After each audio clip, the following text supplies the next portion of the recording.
สบายดีน้องเองซื้อเท้าเยะมาจากเป็นตัวแทนมาจากเงียนมอโซสมัครใส่ซีมาห้องเพลงบทเพลงที่มีชื่อว่าก็แหมกายสลาพัมพูดคูณเป็นบทเพลงที่มีสิเป็นอะไรนะเสื้อทางการรับชมเลยครับฟังได้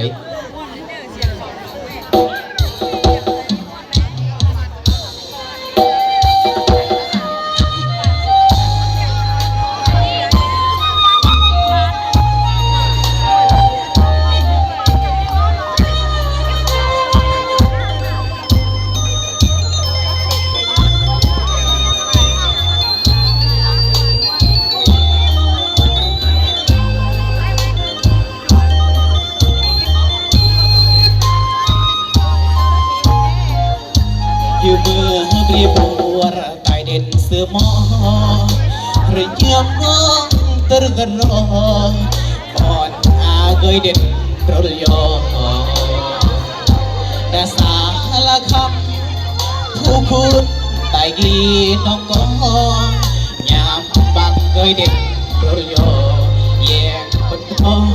ปวดดมบอกว่าเสื่อมสำคัญตายสีอับลอยหล่อลำเหมือนซึ่งทำบ่อยสีอับลอยสระเอกแห่งหน้า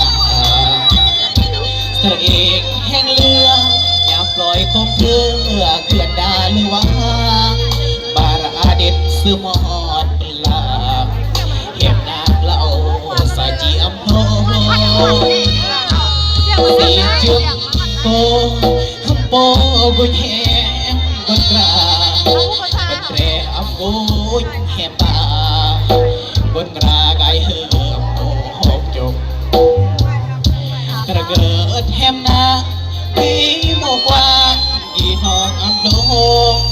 แหมปาโยปีมาโยหรือแหมทง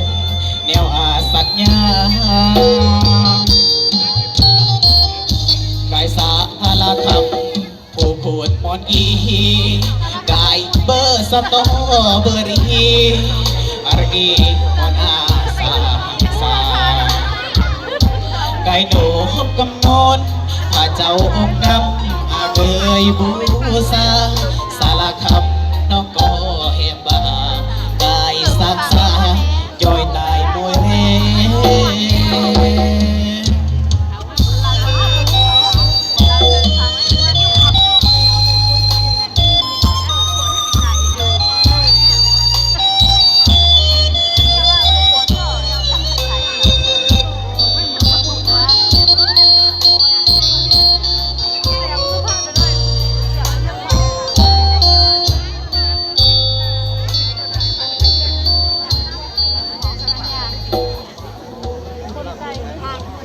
ต้องใจ